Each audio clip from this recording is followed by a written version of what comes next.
এই ভিডিওতে আমরা দেখব রাইজিং এবং ফলিং এজ কিভাবে আইএসপি সফটওয়্যার ইউজ করতে হয়।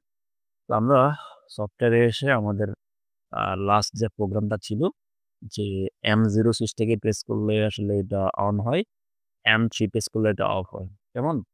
আমরা কিন্তু চাইলে এখান থেকে পার্সেন্টেজ মানে ভিউটাকে একটু জুম করে নিতে পারি। সো আমি এখন যেটা করব, এটাকে আমি পজিটিভ ট্রানজিশনে কনভার্ট করব। কিভাবে? আমি ডুয়াল ক্লিক করলে এখানে আমি দেখেন যে রাইজিং এজ, ফলিং এজ পাবো। এটাগুলো আপনি ক্লিক করে নিতে পারবেন।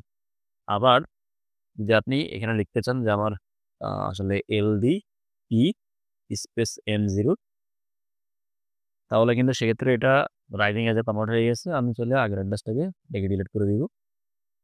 সো এটাকে আমি যদি ফলিং এজে কনভার্ট করতে চাই, কনট্যাক্টের উপর ডুয়াল ক্লিক করে আপনি এখান থেকে ফলিং এজটা চুজ করতে পারবেন।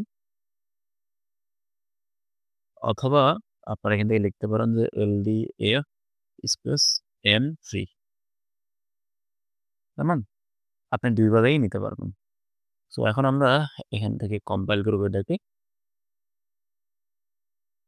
কম্পাইল করে দেন। আমরা এখান থেকে ডাউনলোড দিব।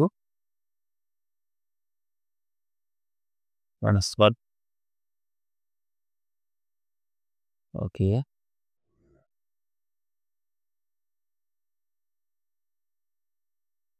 ওকে, ক্লোজ।